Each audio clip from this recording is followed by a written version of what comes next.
Olá, boa tarde a todos. Eu agradeço muito a presença de vocês aqui nessa tarde. Eu falarei hoje um pouco sobre a gestão de riscos psicossociais no ambiente de trabalho. É um tema bastante interessante, muito discutido na ciência comportamental, na ciência do trabalho, na ciência da saúde, da psicologia organizacional, um tema bastante interdisciplinar também, bastante interessante porque envolvem questões relacionadas ao trabalho, questões relacionadas aos riscos e muito interessante porque a gente pode ver que nas normas brasileiras existem 5 riscos regulamentados, os riscos físicos, os riscos físicos, químicos, biológicos, de acidentes e ergonômicos. E os riscos psicossociais são os riscos ainda não regulamentados. Boa tarde, Janaína, tudo bem? Eu comecei aqui, eu tô esperando outras pessoas entrarem, que vão demorar um pouquinho, mas eu tô avançando aqui com a matéria. E os riscos psicossociais no trabalho, eles são hoje objeto de um projeto de lei, exatamente porque eu estudo as psicopatologias ocupacionais e elas são fatores de adoecimento, né, com certeza, no ambiente de trabalho. E os riscos psicossociais são aqueles riscos exatamente se a gente pode prevenir o adoecimento por meio da gestão e regulação desses riscos. Então, esse projeto de lei traz exatamente medidas de intervenção, de promoção, especialmente de prevenção, para evitar o adoecimento mental. Então, eu trago aqui algumas questões, né, que a gente pode ver no decorrer dessa live. Por exemplo, algumas questões relacionadas eu falei dos fatores de riscos aqui, né, agora... Esse projeto de lei é um projeto que está hoje na Câmara dos Deputados. Ele passou primeiramente pela Comissão de Seguridade Social e foi aprovado sem assim, qualquer objeção. E agora ele vai para a Comissão de Direito, Cidadania e Justiça. Então, assim, o que a gente pode levar em conta quando se fala em risco psicossocial no trabalho? Tem algumas condições, né, que é o tipo de organização, o conteúdo de trabalho, a execução de tarefas, todas elas, a depender das condições no ambiente de trabalho, podem afetar de forma positiva ou negativa o bem-estar e a saúde psíquica e física do trabalhador. Então, é muito importante que se tenha uma gestão, né, medidas de intervenção que possam evitar o dano. Então, nada mais a gestão de riscos psicossociais, elas vêm como medidas para evitar o dano. Então, assim, hoje as principais causas de adoecimento, né, segundo até uma fonte do Tribunal Superior do Trabalho recente, salvo engano em 2020, foi o seguinte, assim, algumas condições foram fundamentais que levaram, enfim, o adoecimento no ambiente de trabalho, que foi, por exemplo, assédio moral, assédio sexual, essa violência psicológica, que são práticas reiteradas, né, de forma muito dolosa contra o empregado, então seja ele líder ou colega, né, esse tipo de prática não poderia existir dentro do ambiente de trabalho, causa muito adoecimento, é um fator muito grave. Eu trabalhei em algumas empresas assim que foram muito rígidas quanto a esse tipo de prática, né? Não era de fato admitido. Então, assim, jornadas exaustivas, outras condições como estresse intenso, né? Eventos traumáticos, então acidente de trabalho ou algum acidente que ocorre, né, no âmbito familiar ou no âmbito pessoal, isso com certeza acarreta muito, né? E é um fator grave aí que depois a pessoa fica, né, traumatizada. Discriminação, então, quanto a gênero, raça, sexo, isso também é um fator de adoecimento. A perseguição, muitas vezes, de líderes e gestores, aquele clima, né, aquela relação desgastante, desconfortável, relações interpessoais dentro do ambiente de trabalho, metas abusivas, pressão psicológica por resultados. A gente vê muito no segmento das empresas financeiras, bancos, eles têm muito esse tipo de prática, né, super adoecedor. Eu estou fazendo no meu trabalho agora do doutorado, a gente vê assim 3 áreas muito predominantes no tocante aos riscos: a área da saúde, por incrível que pareça, a área da educação e a área da segurança. E eu posso colocar uma 4ª que seria a área financeira. Mas saúde, segurança e educação são áreas que cuidam dos outros, que cuidam das outras pessoas.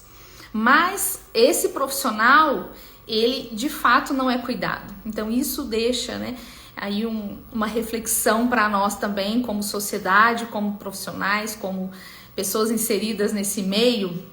Como assim, né? 3 áreas muito afetadas, a saúde mental, com muitos riscos psicossociais existentes no âmbito do trabalho, mas eles cuidam das outras pessoas, eles devem, né, como missão, cuidar das outras pessoas, mas eles próprios não são cuidados pelas organizações nas quais eles trabalham.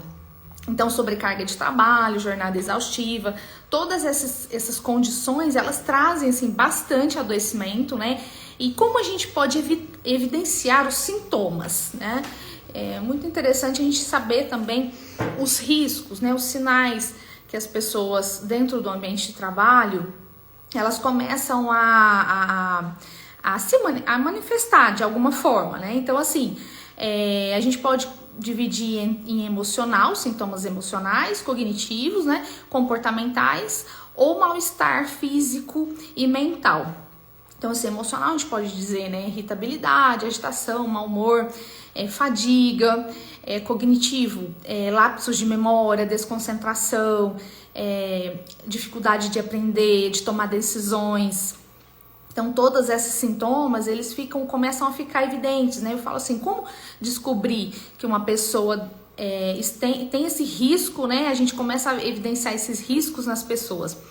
Eu falo que o corpo, ele adoece, não adoece do dia para a noite, ele adoece, né? É um processo diário ali, ou pode levar meses, né? Às vezes até anos, pessoas que ficam anos e anos da empresa trabalhando doente, muitas vezes, que é o que ocorre com o presenteísmo, que é um fator também, né, adoecimento, mas as pessoas continuam trabalhando, não se afastam. Então, são sintomas que a gente pode perceber. O líder, especialmente, ele deve ter essa sensibilidade. Eu falo que é um exercício diário, não é fácil, estamos todos nós aprendendo com esse tipo de intervenção, né? E então, assim, outros sintomas, por exemplo, comportamental, as pessoas são tímidas, de repente elas começam a ou serem agitadas, né, do dia para a noite, são ao contrário, são pessoas extrovertidas, de repente no outro dia estão quietas, né, sozinhas, se isolam. Então, algo está errado, né? Então, assim, esses riscos serão, assim, habilidades que eu falo que qualquer gestor hoje, ele precisa ter ciência, ele precisa ser consciente de que a equipe pela qual ele está inserida ali, com a qual ele convive diariamente, ele precisa estar sempre de olho, ele tem que ter esse olhar, esse cuidado humanizado, porque ele traz com ele, né, a equipe, ele vai ouvir, ele vai especialmente conversar, e isso faz toda a diferença. Então, quando a gente fala no risco psicossocial, as intervenções, elas podem ser pré-adoecimento, pré-período, processo de adoecimento, né? Então, como gerenciar esses riscos, né? Quais as intervenções individuais e coletivas que poderiam, de alguma forma, fazer a diferença nesse ambiente de trabalho? Então, primeiramente, a gente tem que repensar, né, o ambiente. Então, o líder, ou o empresário, ou o gestor de pessoas, ele precisa repensar o ambiente, né? E como ele vai fazer? Ele vai observar. Então, números de afastamentos. Tem algo errado, então precisamos ligar um um certo alerta ali. Pessoas alta rotatividade, muitas admissões, demissões, pessoas doentes, absenteísmos, faltas, baixa produtividade, baixa performance. Todos esses são sinais, são fatores que a liderança ou o gestor de pessoas tem que ter esse cuidado, né? Então, como agir? Primeiramente, essa consciência. Ele tomou consciência de que algo está errado e precisa ser mudado, primeiramente com educação. Então, os treinamentos são fundamentais para isso. Porque aqui o foco é prevenção. Eu não quero que a minha equipe adoeça mais. Eu estou tendo problemas, eu tenho uma equipe com baixa produtividade, baixa performance. Então, eu preciso, de alguma forma, educar, conscientizar. Por meio de treinamentos, capacitação. Então, primeiro individual, que a gente pode falar, né? Autocuidado. Acho que nada assim é melhor do que aquela empresa que olha para o ser humano de forma individual, né? Também, em particular, porque cada ser humano tem a sua história, tem a sua vida. Então, não temos que tratar esse tipo de problema também só de forma coletiva. Então, as psicoterapias online são muito utilizadas hoje em dia, as psicoterapias presenciais, as online, também a questão de treinamentos, né, que a gente pode falar, espaços de escuta e fala. Então, são todas medidas muito efetivas, tá, que a ciência vem estudando e vem mostrando um impacto muito positivo. O importante é ter a consciência, o importante é saber observar, o importante é ter esse olhar para o outro. E aí, apoiar esses trabalhadores quando adoecem, por exemplo. O que se faz quando adoecem? Eles certamente vão precisar, de alguma forma, de apoio. Eles devem se sentir pertencidos àquele ambiente de trabalho. Eles devem se sentir acolhidos, né? Porque, independente se o fator de adoecimento foi decorrente ou não do trabalho, a gente precisa olhar para esse trabalhador, para esse empregado, de forma empática, não é? Então, assim, alguns programas de retorno ao trabalho também são muito eficientes, assim, é muito interessante você perceber que a ciência traz muitas medidas interventivas que, a depender ali dos riscos psicossociais, elas surtem um efeito muito, assim, favorável. E isso impacta certamente depois na produtividade, no aspecto financeiro, no aspecto de, principalmente, né, a gente tem visto também um número grande de aposentadoria por invalidez, pessoas jovens se aposentando por invalidez, perdendo a capacidade funcional, que é mais grave, né? Uma pessoa jovem que de repente se vê inútil, né? Então, assim, essa responsabilidade, essa corresponsabilidade da empresa, da organização, em chamar para si, tá? Esse olhar, eu não falo assim uma responsabilidade obrigatória, mas um olhar humanizado nas relações de trabalho faz toda a diferença, tá? Então, a gente pode pensar assim, que essa intervenção, ela pode ter, assim, alguns pilares, tá? Essas intervenções. Então, assim, a prevenção, primeiro, tá? É a chave. Prevenir os danos, prevenir o adoecimento. Eu falo que não tem valor, não tem dinheiro que pague, né? A gente poder intervir na vida das pessoas de forma que você evite ou minimize o sofrimento. Então, a prevenção, as medidas de risco, né? Que eu acabei de falar, carga de trabalho excessiva, exigências contraditórias, uma comunicação ineficaz, assédio moral, assédio sexual são práticas inadmissíveis dentro de uma organização, formas de violência psicológica, física, né, clareza na definição de funções. As pessoas, quando são contratadas, elas precisam ter a noção e muito clara do que elas fazem, para evitar acúmulo de função, desvio de função. São todos fatores que podem sim acarretar um estresse desnecessário, um sofrimento desnecessário, que ao final pode acarretar o adoecimento. Então, outro pilar muito importante, além da prevenção, é a proteção e promoção, que seria essa proteção e promoção? Promoção de saúde é uma função que a empresa tem, sim, de educar, né? É uma função que a empresa tem de informar, de formar aqueles trabalhadores com as quais, né, que estão ali fazendo parte dessa organização. Então, treinamentos corporativos são essenciais, treinamentos de qualidade de vida, autocuidado, meditação, né, tantas práticas que eu digo humanizantes que podem impactar nesse ambiente de trabalho, que traz para esse trabalhador uma vida mais saudável, um bem-estar muito mais evidente, né, em todos os sentidos, impacta a família, impacta a sociedade. Então esse autocuidado, por exemplo, né, muitas vezes a alimentação saudável é óbvio, gente, mas às vezes é preciso pensar, né, muito nessas práticas voltadas sim para um ser humano, né, e olhá-lo sempre como pessoa e não como número. E proteger também é uma prática, o cuidado é uma prática óbvia, milenar, cada vez mais necessária. Então, assim, o resgate mesmo de ações que levam o ser humano a se sentir pertencido no meio ambiente, a se sentir acolhido, se sentir escutado, e deve ser, né, qualquer base de intervenção. Então, qualquer política e programa de intervenção dentro de uma organização, ela deve ser pensada com esse olhar. Então, o apoio, quando você a empresa já tem aí pessoas que estão adoecidas ou afastadas por adoecimento, esse retorno ao trabalho é muito, muito importante para que seja novamente, né, reconstituída, reabilitada a sua função, essa capacidade especialmente funcional, né? E então eu já estou entrando aqui em algumas medidas de intervenção com evidência científica.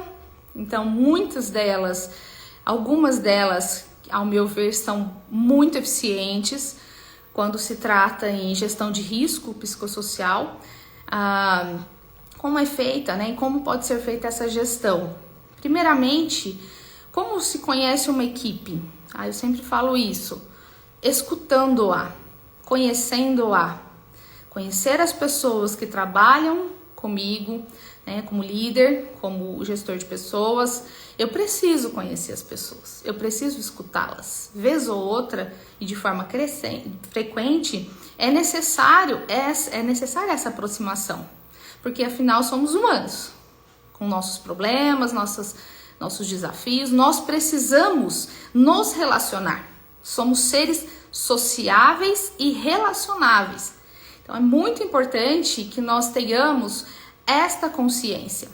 Qualquer prática, qualquer intervenção, qualquer política e programa de intervenção precisa ser pensado com base na humanização. Então, o questionário, né, é muito importante. O primeiro passo, qualquer questionário aplicável à mensuração de dados, ele traz uma evidência, muitas vezes não 100%, porque nós estamos lidando com pessoas, então muitas vezes as pessoas não serão assim 100% fidedignas, mas é uma forma muito eficaz de você pelo menos começar a pensar as medidas de intervenção. Então nós temos hoje na ciência alguns questionários validados, muito utilizados no mundo, por exemplo, de Copenhague, da Dinamarca. Ele traz questões voltadas em diversas dimensões. Então, assim, as dimensões, né, biológicas, psicológicas, sociais e organizacionais, elas são, de alguma forma, assim, elas são trazidas, e quando há a resposta desses questionários, as referências ali, elas trazem um número muito assertivo para que você possa tomar as devidas medidas. Então, assim, por exemplo, nós temos instrumento de qualidade de vida no trabalho, temos alguns inventários também aplicáveis. Então, quando se notam aí alguns números que, a depender das condições de trabalho, trazem um nível né? A gente pode considerar grave, intermediário ou leve. A gente pensa as medidas de intervenção baseada nesses questionários. Então é bastante interessante trazer esse primeiro passo, tá? Essa mensuração de dados por meio de questionários validados cientificamente, para depois pensar numa intervenção. Então, algumas intervenções são interessantes no sentido de trazer essa prática mais humanizante. Então, algumas delas são a qualidade de vida no trabalho, né? Ela é muito focada, assim, nessa questão principalmente de saúde mental, saúde física, aliada às questões psicológicas, sociais, familiares. E é um estudo, né? Eu não sei se alguns de vocês sabem, mas é um estudo também científico de uma pesquisadora da USP de São Paulo. E ela estuda muito QVT, qualidade de vida do trabalho, e bastante eficaz, tá? É um programa bem legal, bem interessante. O Laerte traz aqui. A relação entre o dono da empresa e o empregado muitas vezes não são muito boas. Os locais de certas empresas também são precárias. Você teria algo para nos trazer? Então, Laerte, de fato, tá? Nós temos uma cultura ainda muito ultrapassada, muito resistente quando se fala em gestão de pessoas, tá?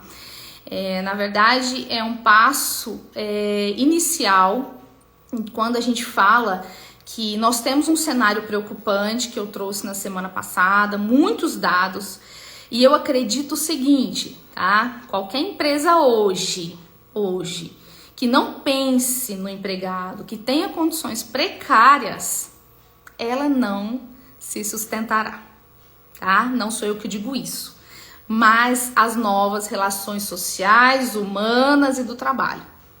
Então, uma grande tendência nos próximos, eu te falo isso que um professor de 80 anos da USP me falou, nos próximos 50 anos pode ser que a gente não tenha relação de emprego, que a gente tenha relação de trabalho, que é bem diferente, tá?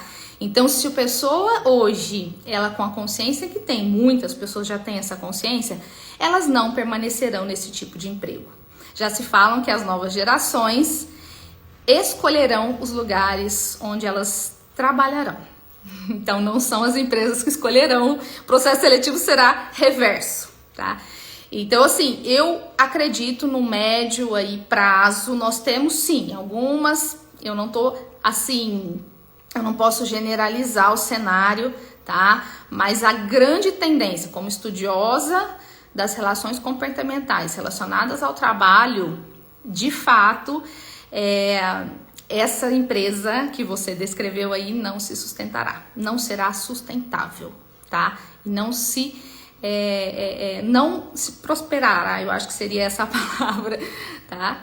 Então as pessoas terão sim, cada vez mais os líderes, empresários, pensar, seja ME, microempresa, empresa de pequeno porte, é um investimento hoje que a médio e longo prazo ele reverte de uma forma muito positiva, tá?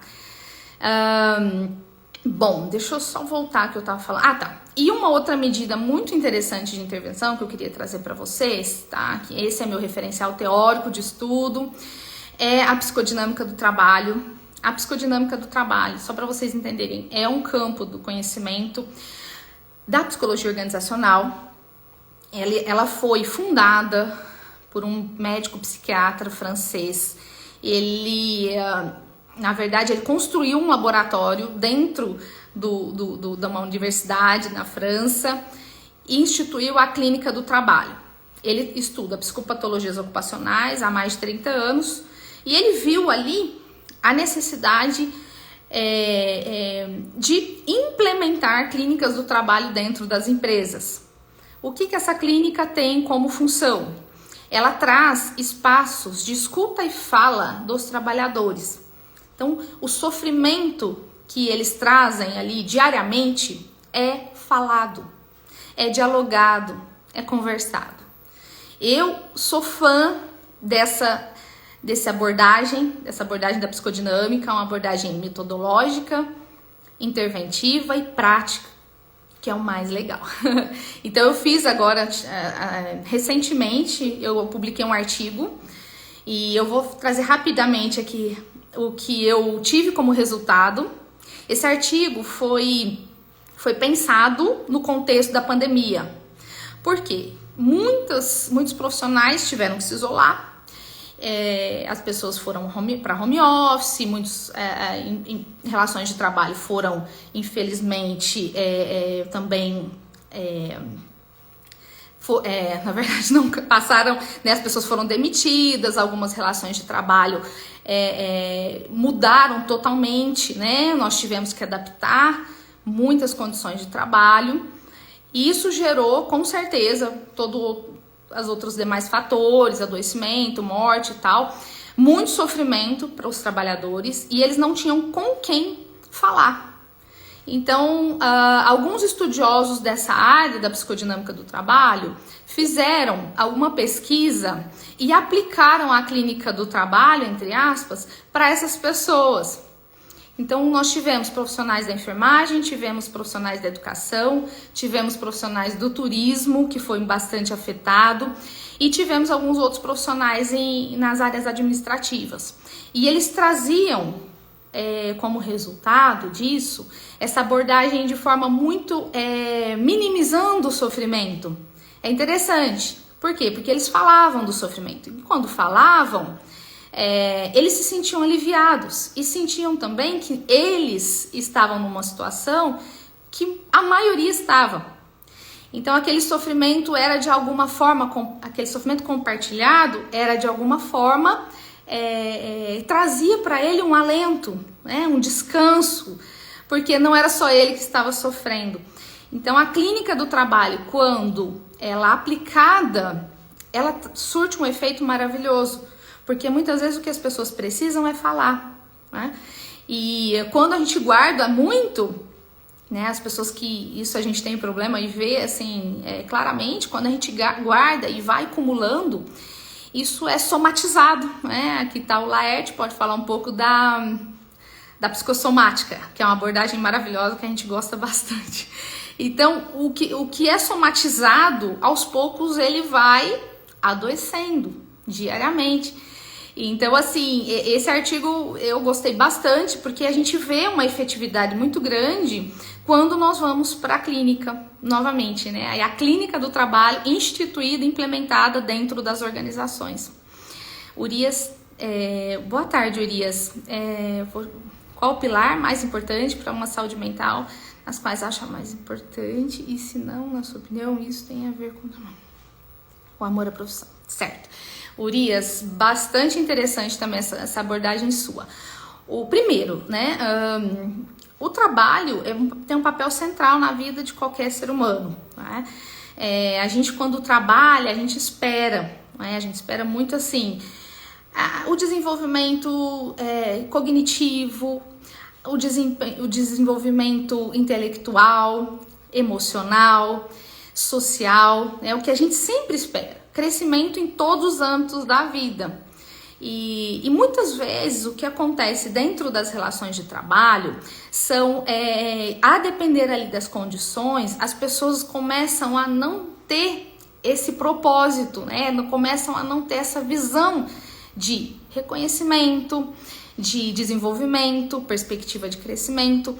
Isso gera, com certeza, quando não é falado, que aí eu entro um pouco aqui no âmbito da psicodinâmica, enfim, em outros programas que muitas vezes não são implementados dentro das empresas e levam ao adoecimento, é que esses fatores, eles podem acarretar, né, essa insatisfação, esse mal-estar, muitas vezes essa vontade de falar, né, e não conseguimos mudar muito bem o cenário ali. E certamente o amor à profissão, quando a gente fala em propósito e missão, ele está muito alinhado, né? O amor está muito alinhado à missão e ao propósito. Então eu vejo que hoje o trabalho, ele é um fator fundamental na vida de qualquer ser humano, né, que queira crescer, que queira se desenvolver, que queira evoluir.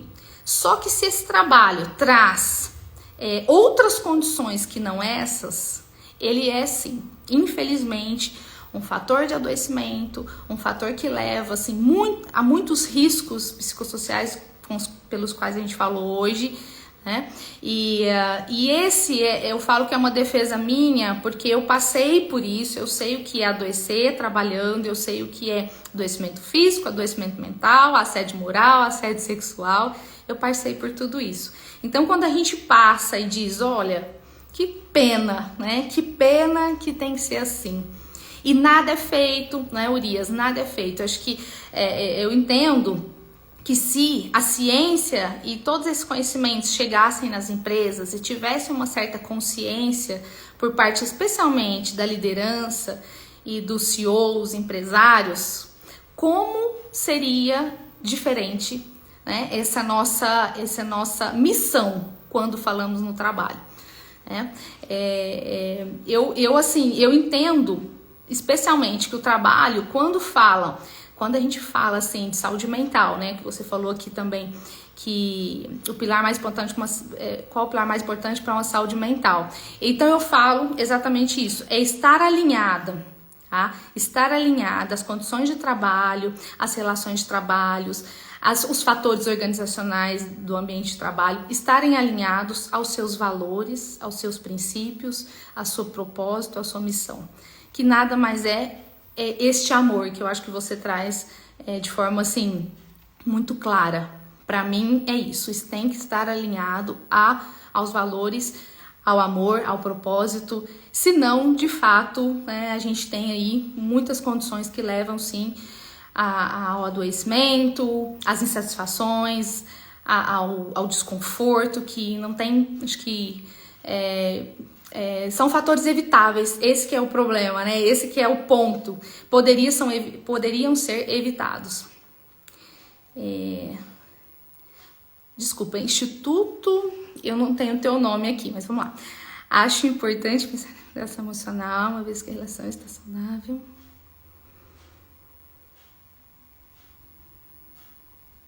Exatamente, olha, estudando um pouco carreira, tá? Desculpe o seu nome. Se quiser colocar aqui, a gente depois... Mas eu vou te falar assim, estudando um pouco carreira, tá? A gente percebe que propósito e missão hoje, tá? E valores estão em primeiro lugar. São 3 pilares, assim, estudando, eu estudo um pouco da Tânia Casado, da USP, do Instituto de Psicologia da USP, e eu percebo que ela, assim, todos os estudos dela se voltam muito para a carreira. Então, o que ela fala, eu de fato, assim, posso confiar. A gente pode confiar. Primeiro, propósito, missão, muito forte, tá? Cada vez mais eu tenho estudado propósito. Segundo, flexibilidade e autonomia. E a remuneração, alguns trabalhos falam em terceiro lugar, outros falam em quarto, tá bom? E essa remuneração emocional, eu entendo que seja exatamente isso, tá? Dani, tá bom, Dani, obrigada, querida, obrigada pela tua contribuição aí. Então, esse movimento que a gente faz aí das novas relações de trabalho, Dani, são exatamente essas questões, tá? Que estão em pauta. Nós vemos uma gestão de pessoas ainda ultrapassada quando se fala em intervenção e, graças a Deus, vemos um movimento novo voltado para esse humano de forma integral, de forma holística e intervenções especialmente, né, muito com foco no compromisso, na conscientização, na avaliação de dados, que eu acho mais importante. Quando a gente fala em pesquisa, a gente fala muito na intervenção com dados. Então, como é que eu posso intervir se eu não conheço? Como é que eu vou intervir na minha equipe, né, na minha empresa? Como é que eu vou implementar, vamos dizer, um recurso humanos especializado em treinamento, em capacitação e educação, se eu não conheço as pessoas que estão ali? Então, o conhecimento, muitas vezes, é essa aproximação, não tem muito, vamos dizer, segredo, né? E então essa avaliação, esse estímulo, né, e apoio, Essa abordagem global eu acho que é muito importante. Essa frequência também observacional. Não é só uma palestra de motivação uma vez no mês. Não é um café da tarde a cada 3 meses. Um almoço corporativo a cada 2 meses. Não é. São de fato ali intervenções frequentes, constantes, estratégicas, pensadas de forma criteriosa mesmo, conhecendo sempre as pessoas e as equipes, né? E com foco em prevenção. Eu gosto muito assim de trabalhos voltados à prevenção. A clínica do trabalho, ela foi pensada, tá? Rapidinho, voltando nessa abordagem que eu gosto bastante. Ela foi pensada porque na França o cenário há 30 anos atrás estava caótico no que tange ao adoecimento mental, número grande de suicídios, muito sofrimento, né? E aí, Dejour, que é o médico francês aí que eu citei, ele traz a clínica como forma de prevenção, né? Então, quando estuda aí a pessoa, a gente vai, né, nessas capacidades intrínsecas mesmo do ser humano, de ser resiliente ao sofrimento, muitas vezes, de superar os desafios, superar, enfim, qualquer dificuldade que ele tem na vida. Nós não estamos aqui para vitimizar ninguém ou criar criaturas ou trabalhadores imaturos, né? Pelo contrário, nós queiramos, né, e as empresas, os líderes devem pensar exatamente nesse crescimento de forma individual, coletiva, mas baseada exatamente no que pode parecer o óbvio, que são as práticas humanizantes, que faz toda a diferença ao final, tá? Então, assim, eu tenho meia hora aqui, mas eu já tô caminhando para o fim. Não sei se alguém mais quer fazer alguma observação. Eu vou estar nas próximas semanas. Semana que vem eu falo sobre práticas humanizantes nas relações de trabalho. E na próxima eu vou falar sobre impactos positivos e negativos dentro das organizações no que tange ao adoecimento mental, tá? Então eu espero vocês, agradeço demais as contribuições, as pessoas que estiveram presentes, tá? E eu fico à disposição para o que precisarem aí da gente discutir. E eu vou estar durante a semana também produzindo alguns conteúdos voltados para práticas. Obrigado Dani, eu que agradeço, tá? Muito legal. Dani, você chegou agora no final, né? Acho que você não pegou. Eu tenho um projeto de lei, tá, Dani? Com medida de intervenção do meu estudo, do doutorado, para regulamentar riscos psicossociais. Eu tô vendo que você é psicóloga, atua em organizações, porque é bastante interessante. Depois eu posso compartilhar com vocês aqui no grupo, tá? Assim, no meu perfil mesmo aqui, eu acho que é um grupo pequeno aqui da humanização do trabalho. Eu compartilho, se vocês tiverem interesse, esse projeto de lei, tá? Então, não sei se você atua diretamente aí, mas com certeza o burnout e outros adoecimentos, os números são muito impactantes, né, Dani? Então, a gente precisa tentar mudar esse cenário, sim, como atores e agentes transformadores dessa sociedade, né? E o trabalho é um deles, com certeza. Muito obrigada, viu, pessoal? Eu fico à disposição, caso queiram me chamar no privado depois, tá bom? Um beijo grande, viu?